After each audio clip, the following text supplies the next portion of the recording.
ओम नमो भगवते वासुदेवाय। ओम नमो भगवते वासुदेवाय। ओम नमो भगवते वासुदेवाय। नारायणं नमस्कृत्य नरं चैव नरोत्तमं देवीं सरस्वतीं व्यासं ततो जयमुदीरयेत्। नष्टप्रायेषु भद्रेषु नित्यं भागवत सेवया भगवतीरुत्तमश्लोके भक्तिर्भवति नैष्ठिकी। कृष्णाय वासुदेवाय देवकी नंदनाय च नन्दगोपकुमाराय गोविन्दाय नमो नमः। जय श्री कृष्ण चैतन्य प्रभु नित्यानंद श्री अद्वैत गदाधर शिवासादि गौर भक्त वृंद। ओम अज्ञानतिमिरान्धस्य ज्ञानाञ्जनशलाकया चक्षुरुन्मिलितं येन तस्मै श्रीगुरवे नमः। श्रीचैतन्यमनोभीष्टं स्थापितं येन भूतले स्वयं रूपः कदा मह्यं ददाति स्वपदान्तिकं।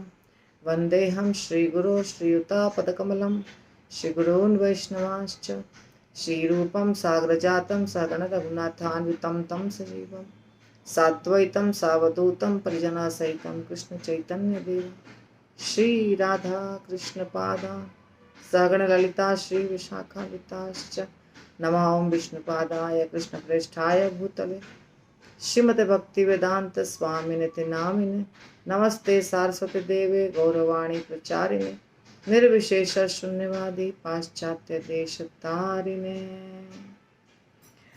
श्रील प्रभुपाद की जय। जय श्री राधा कुंज बिहारी भगवान की जय। राधा वृंदावन चंद्र भगवान की जय। जगन्नाथ बलदेव सुभद्रा भगवान की जय।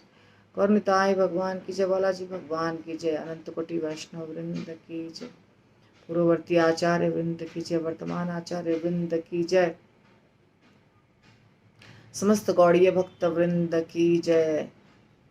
अनंत कोटि वैष्णव वृंद की जय। गुरु महाराज की जय। श्री प्रभुपाद की जय। तो हमारा जो श्रीमद् भागवतम का श्लोक चल रहा था वो 9वें अध्याय का मतलब पहला स्कंद है।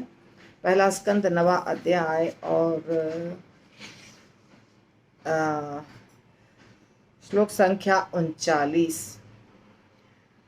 तो भीष्म पितामह जो भी देख रहे हैं, जो भी देखना चाह रहे हैं, जिस स्वरूप का चिंतन कर रहे हैं उसका वर्णन चल रहा है। जो 2 एपिसोड हो चुका है उसी का श्रील प्रभुपाद ने जो बोला है अंदर परपोर्ट में उसको हम कर रहे हैं। तो ये श्लोक जो है 39वां नंबर, इसी का 2 हो चुका है। 2 बार 2 क्लासेस अभी तक कंप्लीट नहीं हुआ है क्योंकि प्रभुपाद ने बड़ा परपोर्ट लिखा है। इसमें ऐसा है कि भगवान कृष्ण खड़े हैं चाबुक लेके, एक हाथ में रस्सी घोड़े की, एक हाथ में चाबुक, और अर्जुन के रथ की रक्षा कर रहे हैं। ठीक है। और जिन लोगों ने इनका दर्शन किया वो सब अपने मूल स्वरूप को प्राप्त हुए। इतना बात है। और इसके ऊपर परपोर्ट है प्रभुपाद का थोड़ा बड़ा सा। तो आज हम जहाँ छोड़े थे वहाँ से आगे बढ़ेंगे, जिसमें कि प्रभुपाद लिखते हैं, कुरुक्षेत्र के युद्ध भूमि के सारे सैनिकों और व्यक्तियों ने मृत्यु के बाद भगवान जैसा आध्यात्मिक स्वरूप प्राप्त किया, क्योंकि भगवान की कृपा से वे सभी उस अवसर पर उनका प्रत्यक्ष दर्शन कर सके। जलचर से लेकर ब्रह्मा तक बद्ध जीव विकास क्रम में चक्कर लगाते हुए माया के रूप में हैं, या उस रूप में जिसे उन्होंने अपने कर्मों से प्राप्त किया और भौतिक प्रकृति ने उन्हें प्रदान किया है। तो ये गूढ़ तत्व था, इसलिए मैंने इसको फास्ट नहीं खत्म किया। अभी जो हमारा शरीर है, कोई भी शरीर, मैं हूँ मनुष्य, कोई है पेड़, कोई है जल में रहने वाला प्राणी, कोई है 4 पैर वाला प्राणी धरती पर रहने वाला, कोई छोटा सा कीड़ा है। ऐसे अलग अलग प्रकार के शरीर हैं। तो ये शरीर कैसे प्राप्त हुए? ये शरीर प्राप्त हुए हैं दो कारणों से। एक कारण है कि हमने जो कर्म किया था, ठीक है, जैसा कर्म किया था उसके अनुसार हमें प्राप्त हुआ है शरीर। और दूसरा है कि जैसी हमारी चेतना थी, कर्म तो किया है और कर्म के साथ साथ एक चेतना भी होती है हमारी। कुछ आदतें, ज़्यादा खाने की, ज़्यादा सोने की, किसी से नफरत करने की, या तो फिर पानी में बहुत तैरने की, ऐसी कुछ आदतें होती है जो मनुष्य शरीर में नहीं हो सकता है। मनुष्य शरीर में वो सब हमारी जो इच्छाएं वो पूरी नहीं हो सकती। तो इसीलिए भौतिक प्रकृति उनको उनके इच्छाओं के अनुरूप शरीर देती है, जिससे उसकी इच्छा पूरी हो सके, जो इच्छा उसने की थी वो पूरी हो सके। तो बद्ध जीव जो है ना, ब्रह्मा जी का भी नाम लिखा है। कभी कभी प्रभुपाद लिखते हैं चींटी से ब्रह्मा तक, अभी लिखा है जलचर से ब्रह्मा तक। तो विकास चक्र लगाते हैं। विकास चक्र क्या होता है? देखिए, जब हम मनुष्य योनि में होते हैं तो मनुष्य योनि में तो हम सब जितने मनुष्य योनि में हैं सबके पास मौका है भगवान के नाम रूप गुण लीला का उच्चारण करें, शास्त्रों के बारे में सुने, थोड़ा सोच विचार करें हम कौन हैं, फिर गुरु के पास जाएं, मंदिर मस्जिद गुरुद्वारा जाएं, कहीं भी जाएं, आध्यात्मिकता की ओर आगे बढ़ें। और आध्यात्मिकता की ओर जैसे आगे बढ़ेंगे तो धीरे धीरे इस भौतिक दुनिया से निकलने का उपाय हमको मिल जाएगा। ये मनुष्य को करना पड़ता है, करना चाहिए, इसके लिए ही मनुष्य शरीर मिला है। परंतु मनुष्य शरीर को छोड़ के जो शरीर है वो अलग होता है। अब मनुष्य शरीर जो है इसमें हर वो कार्य जो हम करते हैं, मन से सोचते हैं, तन से करते हैं, वचन से बोलते हैं, ये तीन चीज लगातार दिन भर चालू रहता है। जितनी बार हम जगे रहते हैं, जितने घंटे तक ये तीनों चीज चालू रहता है। तो इससे कर्म क्रिएट होते हैं, अलग अलग प्रकार के कर्म बनते हैं। उन कर्मों का फल हमको भोगना पड़ता है क्योंकि हम मनुष्य शरीर में, मनुष्य शरीर हम प्राप्त करे हैं तो उस पे फायदा भी है, नुकसान भी है। फायदा क्या है कि हम भगवत प्राप्ति कर सकते हैं। नुकसान क्या है? जो भी कार्य करेंगे बुरा, उसका हिसाब किताब भगवान मांगेंगे। और यमराज जी के जो पर्सनल सेक्रेटरी हैं चित्रगुप्त, वो उसको लिखेंगे। तो रिकॉर्ड में रहता है हमारा सारा कर्म। हम किसके बारे में बुरा सोच रहे हैं, अच्छा सोच रहे हैं, क्या कर रहे हैं, क्या बोल रहे हैं, ये सब कुछ रिकॉर्ड में रहता है। तो इसीलिए जब रिकॉर्ड में बहुत सारा चीज़ चला आता है, उसमें बहुत सारी गंदी चीज़ें हैं, अच्छे आचरण नहीं है, बुरे आचरण हैं, बुरे कर्म हैं, तो उन कर्मों के अनुसार हमें या तो नरक मिलेगा या तो पशु योनि मिलेगा। अच्छे कर्म के कारण स्वर्ग मिलेगा, बुरे कर्म के कारण नरक मिलेगा और पशु योनि। नरक जो होता है उसमें लगातार बहुत लंबे समय तक हमें बहुत कष्ट झेलना होता है, बहुत बहुत हजारों लाखों करोड़ों साल तक कष्ट भोगना होता है, उसको कहते हैं नरक। परंतु पशु योनि में क्या होता है कि व्यक्ति को कम कष्ट भोगना होता है, नरक के इतना कष्ट नहीं भोगना होता है, परंतु कष्ट तो पशु योनि में भी है। और पशु योनि में भोग योनि है, यानी वहाँ जो आपने कर्म किया उसका कोई लेखा जोखा नहीं है, वो तो पशु है, इसलिए उसको पूरी छूट है कर्म करने की। और जब वो कर्म कर ले, मतलब कर्म नहीं, वो जब शरीर बिता देता है, एक शरीर, जैसे किसी को गाय का शरीर प्राप्त है, किसी को कुत्ते का शरीर प्राप्त है, बिल्ली का शरीर प्राप्त है, जो भी शरीर प्राप्त है, तो वो जब शरीर का समय बीत जाएगा तो उसके बाद अपने आप उसको दूसरा शरीर मिल जाएगा। तो 4 लाख मनुष्य हैं, 80 लाख दूसरे शरीर हैं। तो ये जो 80 लाख शरीर है, 80 लाख प्रकार की योनियां हैं, स्पीसीज हैं। इसमें अपने आप विकास होता है, अपने आप यानी कुछ जीवात्मा को नहीं करना पड़ता है। फॉर एग्जाम्पल, जैसे उदाहरण के तौर पे मैं आपको बता रही हूँ, जो मैं उदाहरण के तौर पे बता रही हूँ वो सत्य नहीं है, क्योंकि मुझे पता नहीं विकास का क्रम, परंतु आप एक अनुमान लगा सकते हैं कि कैसे विकास होता होगा। जैसे मान लीजिए चींटी एक प्राणी है, अमीबा भी एक प्राणी है, जितने भी बैक्टीरिया वायरस होते हैं वो भी प्राणी हैं, वो सब एक एक योनियां हैं, स्पीसीज हैं। तो मान लीजिए आज कोई बना है, मतलब अभी उसका जन्म हुआ है अमीबा के रूप में।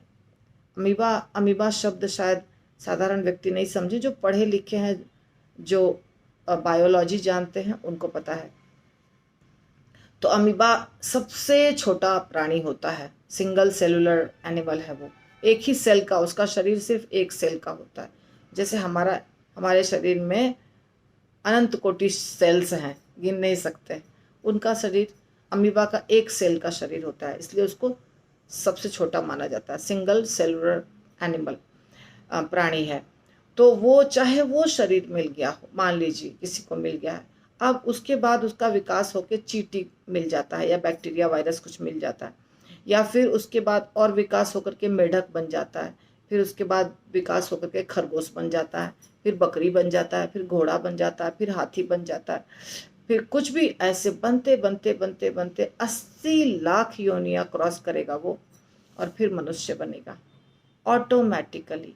लेकिन अगर कोई पापी मनुष्य है तो जरूरी नहीं है कि वो एकदम नीचे गिरे कि अमीबा बनेंगे, फिर हम 80 लाख बिता के और फिर हम मनुष्य बनेंगे, ऐसा नहीं होता है। मान लीजिए वो, उसको जानवर का ही शरीर मिला है, परंतु अपने आप उतना बुरा कर्म नहीं होने के कारण बीच में कहीं मिला है। जैसे वो घोड़ा बन गया, घोड़ा कुछ शरीर तक घोड़ा रहा, फिर उसके बाद हाथी बन गया, फिर उसके बाद कुछ और प्राणी बन गया, और फिर मनुष्य बन गया, ऐसा भी हो सकता है। तो वो क्रमिक विकास होता है, यानी ये प्रकृति के अनुसार विकास होता है। प्रकृति ने जो नियम बनाया है उसके अनुसार वो शरीर बदलता जाएगा, और फिर मनुष्य शरीर उसको प्राप्त हो जाएगा। यानी इसमें उसका अपना कोई प्रयास नहीं होता है, क्योंकि वो तो भोग योनि में है। वो क्या कर सकता है? वो भजन नहीं कर सकता है, वो ग्रंथों को पढ़ नहीं सकता है, वो प्रसाद नहीं खा सकता, वो कुछ नहीं कर सकता है। ये भी हम कर सकते हैं उसके लिए। मान लीजिए हम प्रसाद कहीं रखते हैं और चींटियाँ खाती है प्रसाद को, कृष्ण प्रसाद को, तो उसका कल्याण हो जाएगा।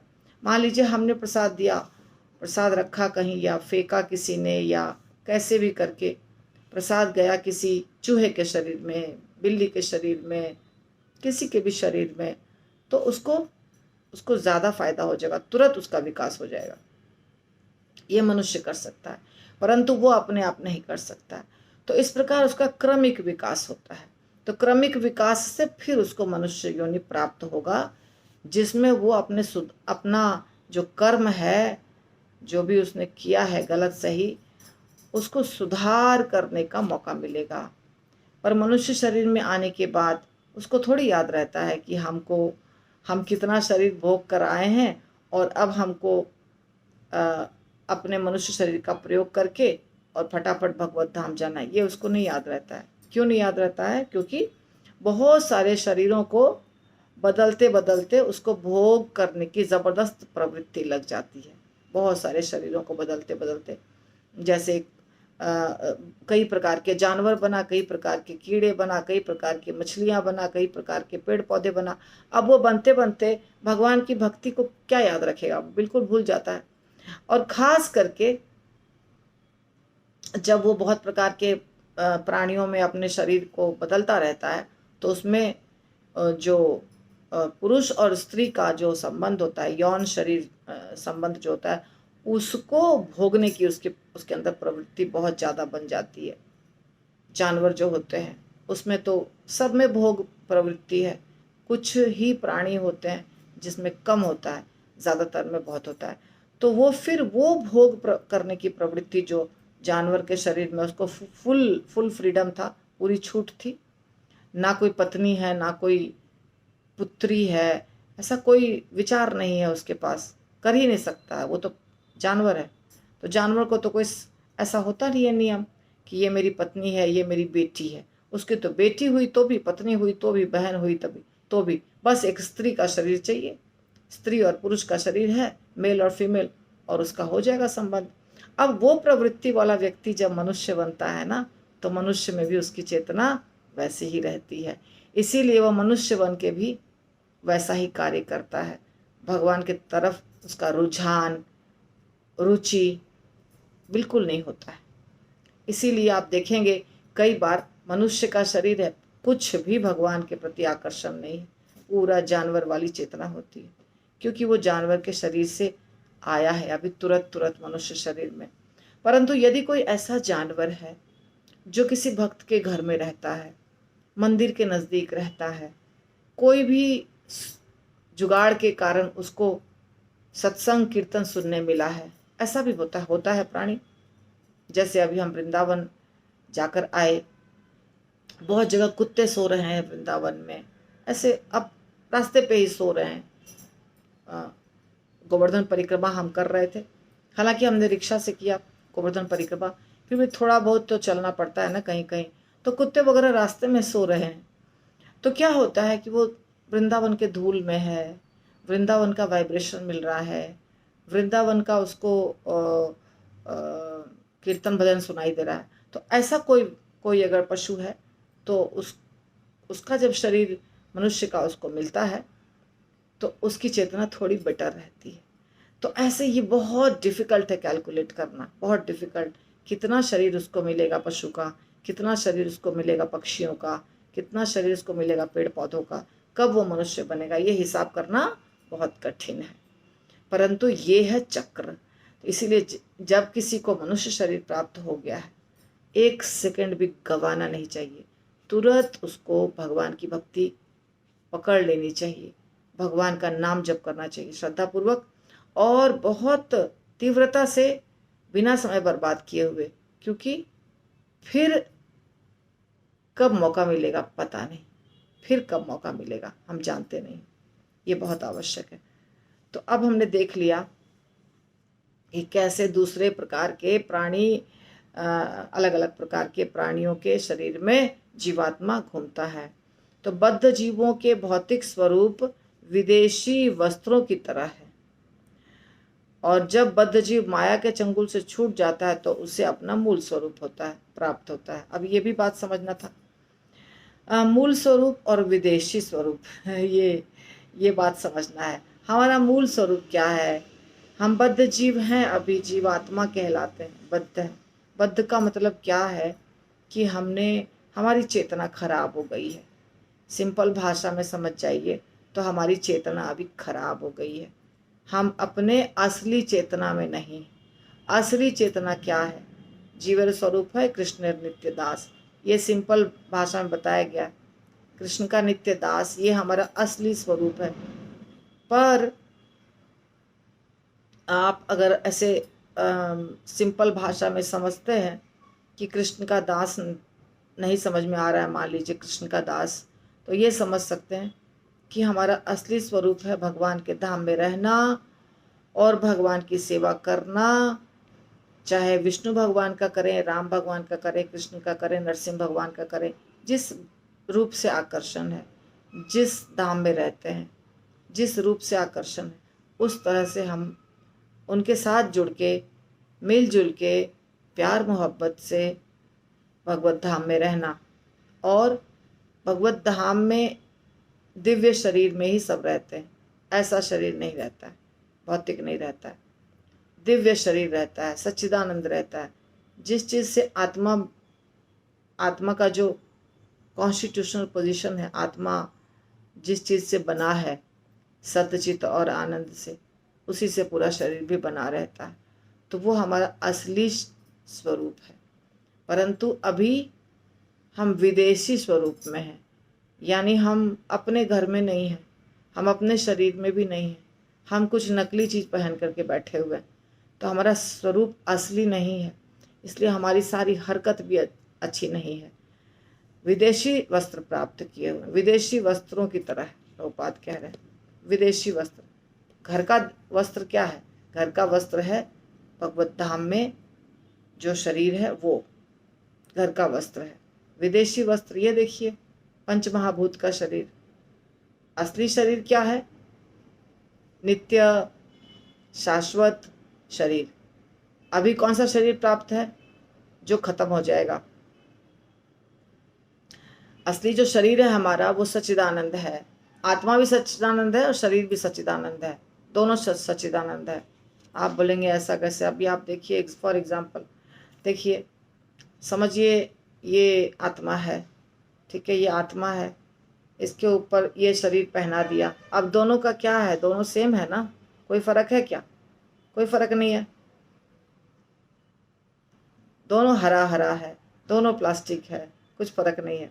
तो इस प्रकार से आत्मा और शरीर में कोई अंतर नहीं रहता है, दोनों सच्चिदानंद रहते हैं। उसी शरीर में हम रहते हैं, उसी जगत में रहते हैं, भगवान के धाम में रहते हैं।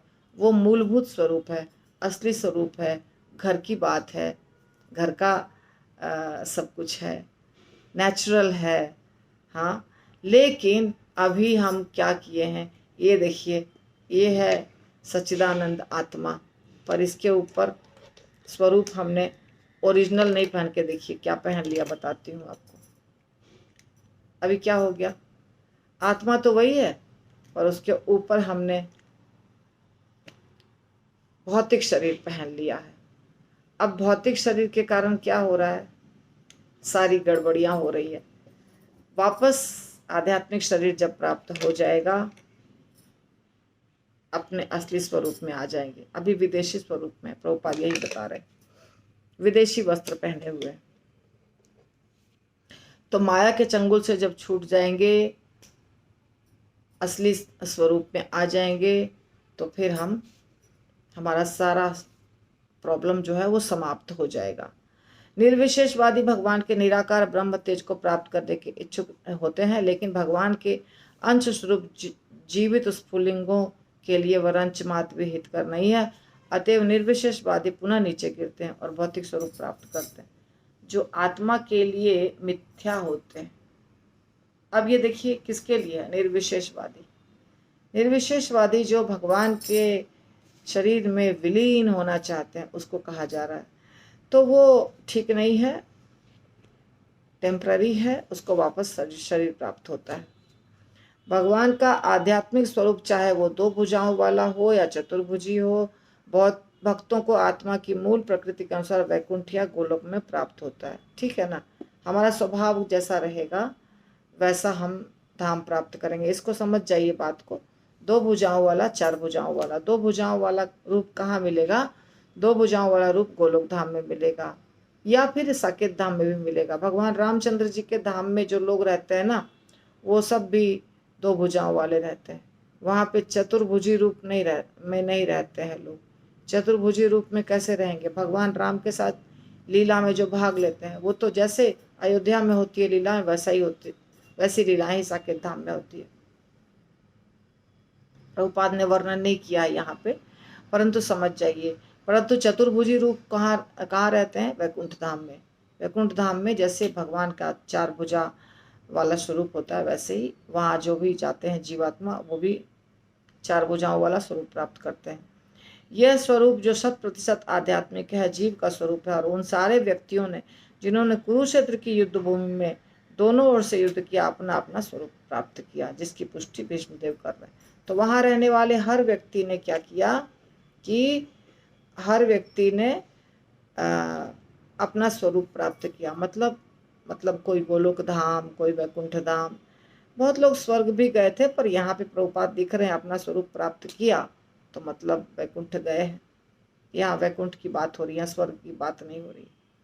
तो स्वर्ग ही ऐसा स्थान है जहाँ जो स्वरूप है। वैकुंठ ही वो स्थान है जहाँ स्वरूप प्राप्त है, स्वर्ग नहीं। स्वर्ग में तो भौतिक शरीर है, जैसा हमारा शरीर है ना, वैसा ही स्वर्ग में भी शरीर है। स्वर्ग का शरीर भी भौतिक है, पंच महाभूत से बना हुआ, वो भी नष्ट होगा, थोड़ा ज़्यादा समय के लिए रहेगा, थोड़ा ज़्यादा सुंदर है, थोड़ा ज़्यादा एन्जॉयमेंट है, लेकिन है तो भौतिक ही। तो बस भीष्म पितामह, अतएव भगवान कृष्ण केवल पांडवों पर ही कृपालु नहीं थे, वे अन्य पक्षों पर भी कृपालु थे, क्योंकि उन सबों को भी वही फल प्राप्त हुआ। भीष्मदेव भी यही सुविधा चाह रहे थे और यही भगवान से प्रार्थना की। यद्यपि भगवान के पार्षद के रूप में उनका पद सुरक्षित है। निष्कर्ष यह निकला कि जो व्यक्ति भगवान का दर्शन करते हुए, चाहे वह भीतर से हो या बाहर से, वर्ता है, वो अपना स्वरूप प्राप्त करता है, जो जीवन की सर्वोच्च सिद्धि है।